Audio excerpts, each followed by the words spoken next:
Having arrested its case in chief, it's about 4:50 in the afternoon. I'm going to release you for the evening, but I'm going to remind you, you're not to talk about this case. You're not to watch any news accounts of this case. You're not to get on social media. Does everybody understand? All right, I'm going to need you back in the jury room tomorrow morning, 8:45, ready to go. All right? Everyone, please remain seated while the jury exits.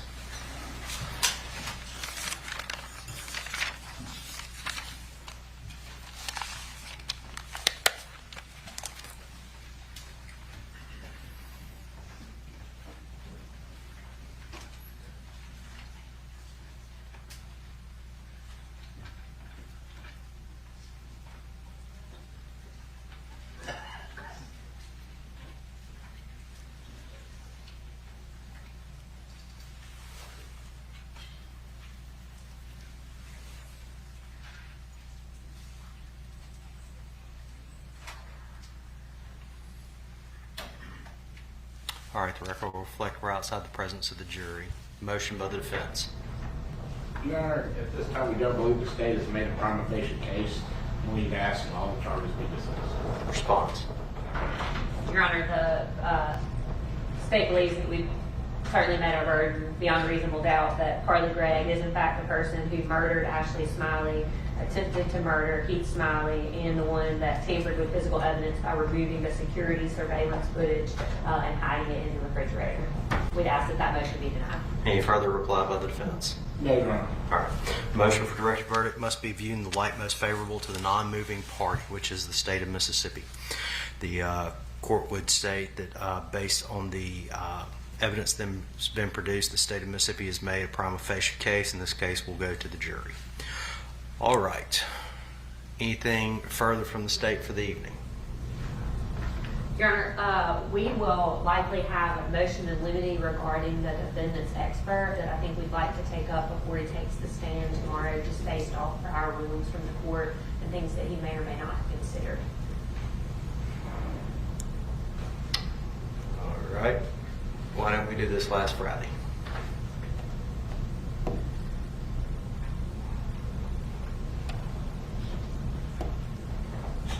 Your Honor, I think that the court's ruling was that the witnesses were limited to testifying about the things that they had produced previously in discovery. Upon further review of his report, he mentions things that are outside of that.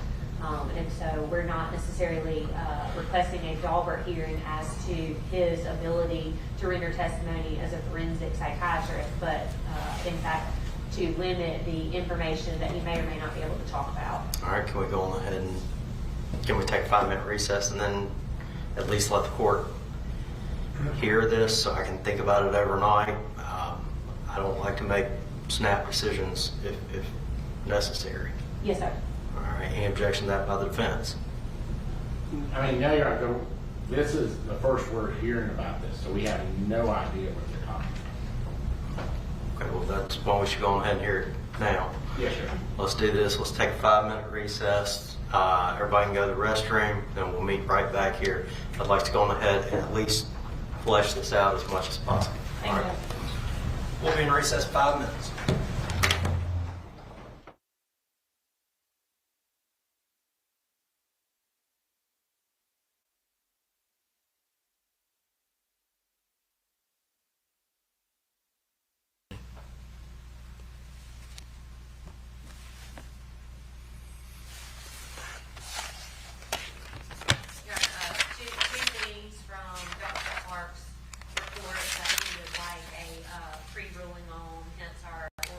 Motion in limine is the fact that he used as a source of information a video interview with Keith Smiley from August the 31st for 90 minutes. When we had a Zoom call with Dr. Clark, he said that nor his interview with Ms. Gregg was recorded. And so at this point, we have no way of knowing what Mr. Smiley conveyed to him and how much of that he relied upon in his interview. That wasn't turned over to us prior to August the 30th. And then additionally, Dr. Clark rendered some opinions of some sort and says, and I'm looking at page 29 of his report, Your Honor. Do you have a copy of that? The The report I have is only 24 pages. 24, I'm sorry. Okay. In that first paragraph on the last page, he says, it's my opinion that the Lexapro that she began taking clearly worsened her pre-existing psychiatric disorders, leaving her in a highly precocious state. But there is inadequate information available to attribute a direct casualty to the medication. And we believe that that would certainly, he cannot testify. His opinion is that he cannot say that the medicine caused her to behave in any way. And so we do not think it would be proper for him to be able to take the stand and to discuss that when in fact he says himself that he cannot attribute it to the medication. We'd ask that he be limited in that he not be able to talk about the Lexapro and or, since he did not reference it in this part, the Zoloft that Ms. Gregg had allegedly taken at some point, and any cause or connection to her state of mind at the time of the murder, attempted murder, and tampering.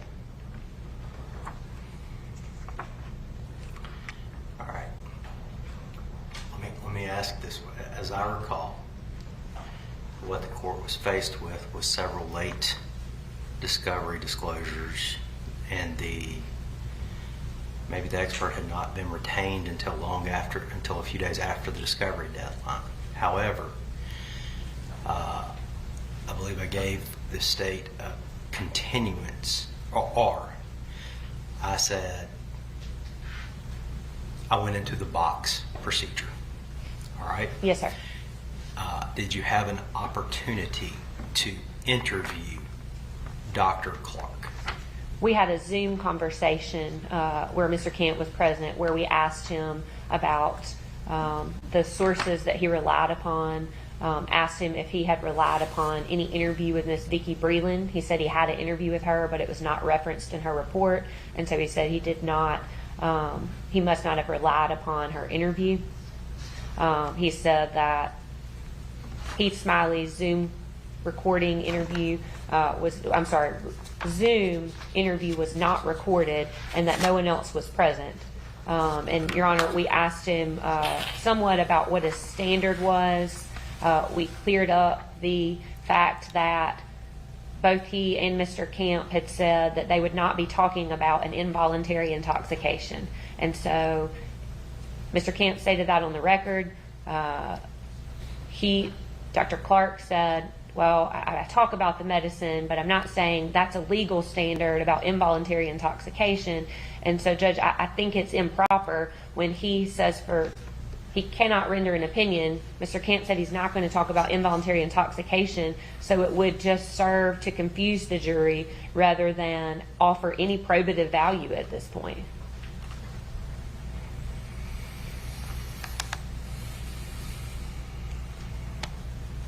Anything further?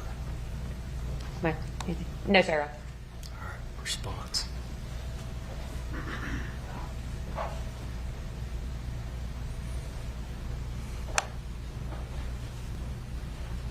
Your Honor, I'm not 100% understanding what she's. The last paragraph says, in Carly's case, in my opinion, the Lexapro that she began taking clearly worsened her pre-existing psychiatric disorders. Y'all want that part in? Yeah, so I think it's part. They ask him about it. He's not saying.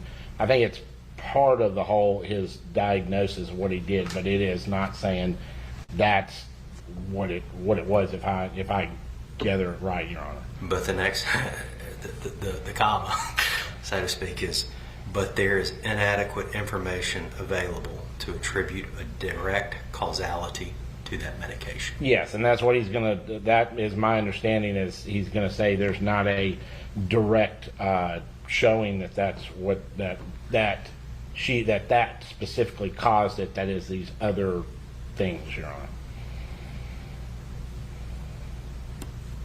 And also, this is one thing I would say. You put down you told us that we had to have this done by last Friday. You gave them an extension to go over this. They talked to the doctor or expert. They said they're not going to have a Daubert hearing, which is what this is. And then all of a sudden, the afternoon before, hold on, that's not a Daubert hearing.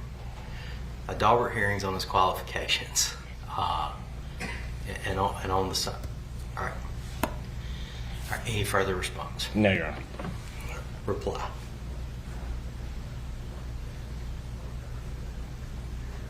Your Honor, again, just that we believe the motion in limine is proper, as this statement and any testimony about this would fly in the face of 403. There's no probative value, and it would prejudice the defendant.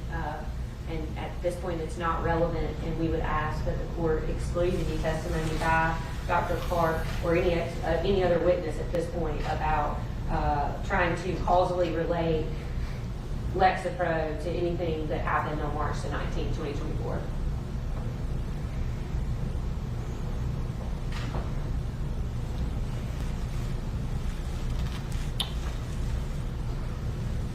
This court is in a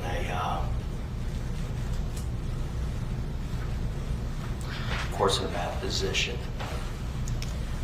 The court would agree with the state that this statement in and of itself does not rise to the level that an expert is required to testify to in this state. However,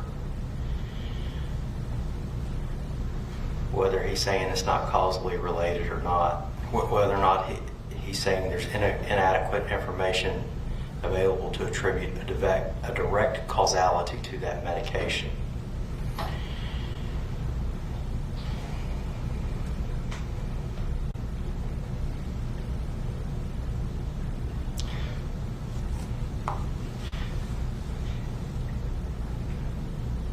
It is an unwritten rule in the case law of this state. There seems to be two separate standards of law without the appellate courts ever stating that. There's one standard that the state is held to, and I would point out that a pathologist was not called in this case because it was disclosed later. So I read the motion. You asked me to treat you like the state. Do you really want that?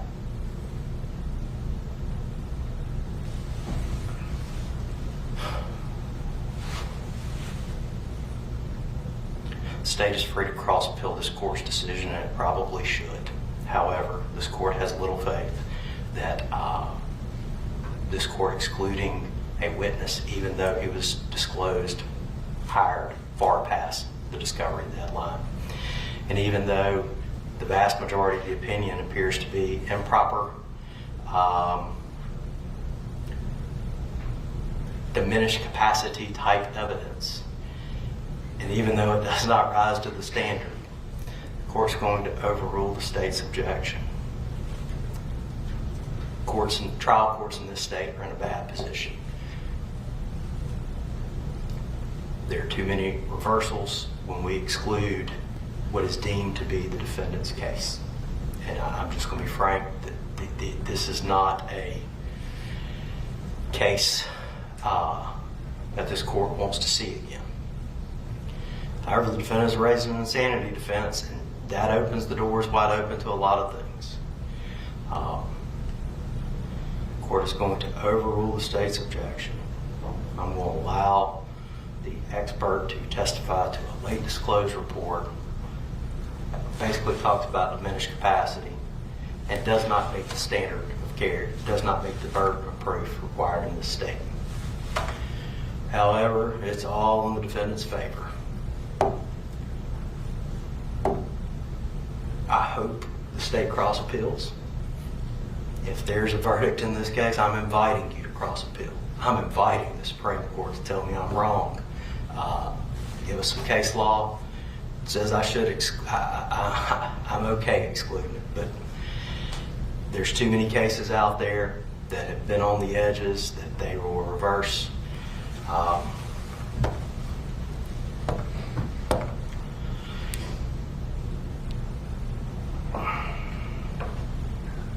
I'll be frank, there would be an opinion that came down and said, well, it's substantial, it came close enough. So for those reasons, I'm going to deny it.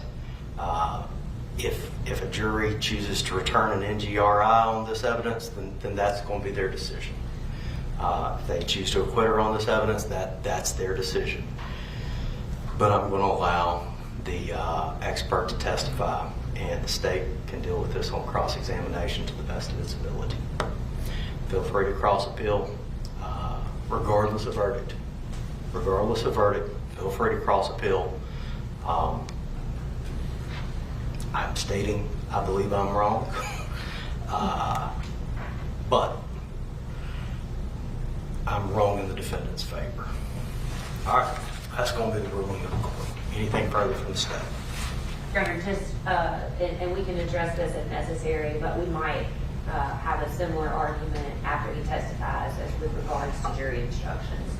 Just asking the court's permission to flesh that out if and when this expert testifies. All right. Got witnesses for 8:45 tomorrow, correct? Yes, Your Honor. Yes, Your Honor. All right. Doctor's going to be here tomorrow, correct? Yes, Your Honor. All right. Is there anything further for the court to deal with by the state, No, Your Honor. by the defense? No, Your Honor. May we approach? Yes, ma'am.